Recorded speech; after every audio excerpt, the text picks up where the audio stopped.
Hello மக்களே, welcome back to Little Swan.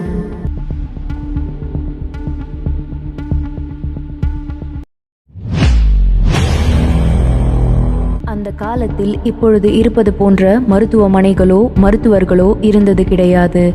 ஆனால் பிரசவம் பார்ப்பதற்கு திறமை வாய்ந்த மூதாட்டிகள் இருந்தார்கள். அவர்களை அனைவரும் ஆச்சி என்ற பொதுப்பெயரில் அழைப்பார்கள். அப்படி அம்மனே வயதான ஆட்சி வேடத்தில் வந்து பிரசவம் பார்த்து ஒரு கொடூரனை குடும்பத்தோடு அழித்த கதையின் நாயகிதான் பெரியாச்சி என்ற பேச்சியம்மன். இன்று நாம் காண இருப்பது பெரியாச்சி என்ற பேச்சியம்மனின் வரலாறு. நீங்க கேட்டுட்டு இருக்கிறது லிட்டில் ஸ்வான் ஸ்டோரிஸ். மறக்காம லிட்டில் ஸ்வான் ஸ்டோரிஸை சப்ஸ்கிரைப் பண்ணி பெல் ஐக்கனை பிரஸ் பண்ணி வச்சுக்கோங்க. வாங்க கதைக்குள்ள போகலாம். முன்பொரு காலத்தில் பாண்டிய நாட்டை வல்லராசா என்னும் பெயர் கொண்ட ஒரு மன்னன் கொடுங்கோலாட்சி புரிந்து வந்தான். அவன் தனது அதிகாரத்தை துஷ்பிரயோகம் செய்து வந்தான். தனது குடிமக்களுக்கு மட்டுமன்றி ரிஷி முனிவர்களுக்கும் பெரும் தொல்லைகளை கொடுத்து வந்தான். பல அசுரர்களும் அவனுக்கு பக்கபலமாக இருந்ததால் அவனை யாராலும் ஒன்றும் செய்ய முடியவில்லை. அப்போது ஒரு முனிவரை அவன் மிகவும் துன்புறுத்தினான். அவனின் துன்புறுத்தலுக்கு ஆளான முனிவர் அவனுக்கு பயங்கரமான ஒரு சாபத்தை வழங்கினார். அது என்னவென்றால், அவனது மரணம் அவனுக்கு பிறக்கப் போகும் குழந்தையால் நிகழும் என்பதுதான். அதாவது, அவனுக்கு பிறக்க இருந்த குழந்தை பிரசவமானதும் அந்த குழந்தையின் உடல் உடனே பூமியை தொட்டுவிட்டால் அவன் அழிந்து விடுவான். அவனது நாடும் அழிந்துவிடும். மேலும் அவனது குழந்தையே அவனுக்கு மரணத்தை ஏற்படுத்தி தரும். இதுவே அவர் விட்ட சாபம்.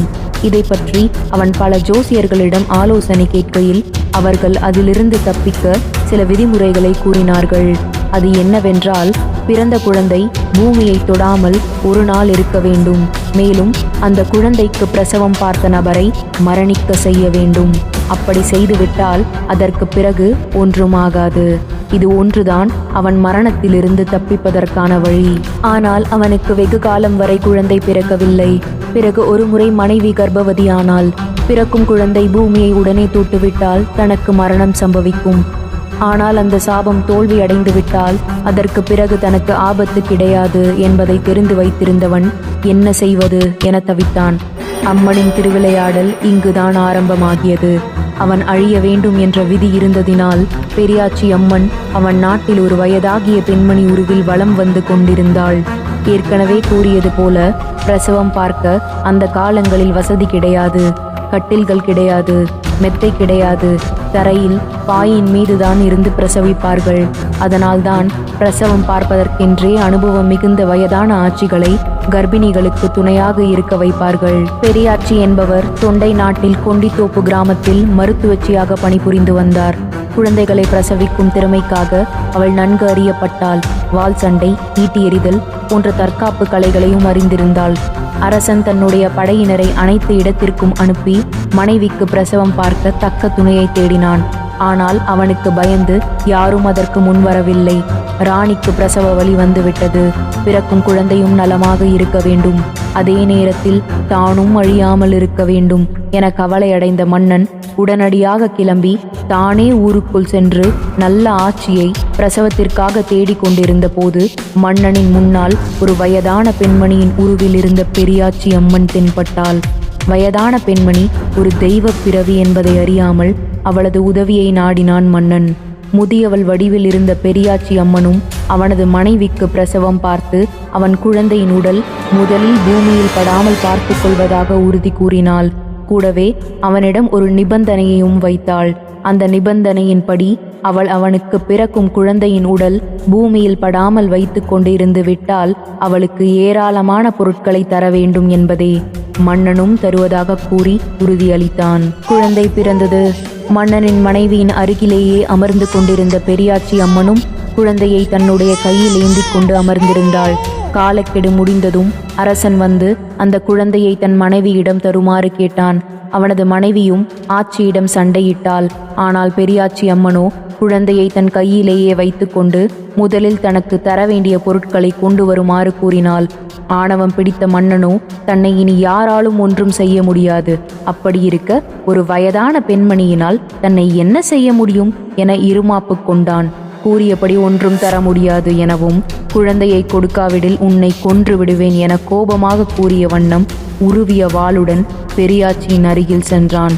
அவ்வளவுதான். அவனது முடிவு நெருங்கிவிட்டதை அறிந்த பெரியாச்சி 4 கைகளுடன் உக்கிரமான கோரமான உருவை கொண்டு பயங்கரமான கண்களுடன் தன் சுய உருவை காட்டியபடி அங்கு அமர்ந்தாள்.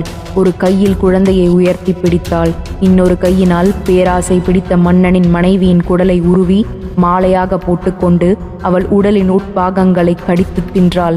தன் அருகில் உருவிய வாளுடன் வந்த மன்னனை தன் காலடியில் தள்ளி அழுத்தி கொன்றாள். அவன் படையினரை அவளது அடிமைகளான அசுரர்கள் துரத்தி கொன்றார்கள். இப்படியாக கொடுங்கோல் மன்னனின் கதையை அவன் வம்சத்தோடு முடித்ததும் ஆக்ரோஷமாக நின்றாள். அவளை நோக்கி கைகூப்பி நின்ற மக்கள் அனைவரும் அம்மனிடம் கோபத்தை தணித்து கொள்ளுமாறு வேண்டினர். தங்களை காத்துருள வேண்டும் என்றும் கேட்டுக்கொண்டனர். அம்மனும் கோபம் தணிந்து தன்னை பற்றிய உண்மையை கூறினாள். தான் காளியின் அவதாரம் எனவும் தன்னை துதித்து வணங்கி வந்தால் தான் குடிக்கொள்ளும் ஊரை காப்பேன் எனவும் கர்ப்பிணிகளுக்கு சுகப்பிரசவமாகவும் அவர்களுக்கு பிறக்கும் குழந்தைகள் நன்கு வளரவும் நான் உதவுவேன் என்றும் அவர்களுடைய குழந்தைகளுக்கு தானே பாதுகாவலராக இருப்பேன் எனவும் உறுதி தந்தாள்.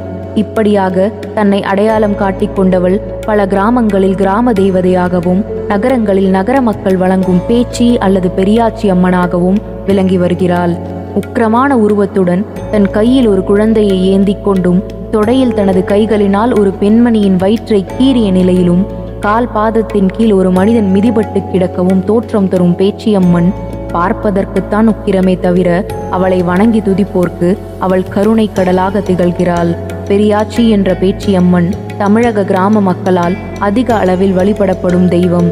இவளை காவல் தெய்வம் என்றும் கூறலாம்.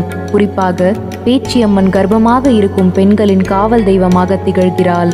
குழந்தை நன்கு வளரவும் சுகப்பிரசவம் நடக்கவும் இவளின் அருளை வேண்டி வணங்குகிறார்கள். பெரியாச்சி அம்மனின் புகழ் காட்டுத்தீ போல் பரவி தென்னிந்தியாவில் பெரும்பாலும் தமிழ்நாட்டில் ஆயிரக்கணக்கான கோயில்களை உருவாக்கியது. கேரளாவிலும் ஆந்திராவிலும் ஆங்காங்கே கோயில்கள் கட்டப்பட்டன. வெளிநாட்டில் கட்டப்பட்ட முதல் பெரியாச்சி அம்மன் கோவில் 14ஆம் நூற்றாண்டின் தொடக்கத்தில் மலேசியாவில் கட்டப்பட்டது. இந்த கோயில்களுக்கு சென்று வணங்கிவிட்டு வந்தால் பில்லி, சூனியம், குழந்தை பேறு இல்லாதவர்களுக்கு குழந்தை, கர்ப்பிணி பெண்களுக்கு சுகப்பிரசவம் நடக்கும் என நம்பப்படுகிறது. இதுவே காவல் தெய்வமாக திகழும் பேச்சி அம்மனின் வரலாறு. மீண்டும் ஒரு கதையோட அடுத்த எபிசோட்ல சந்திக்கிறேன். Like, share and subscribe to Little Swan.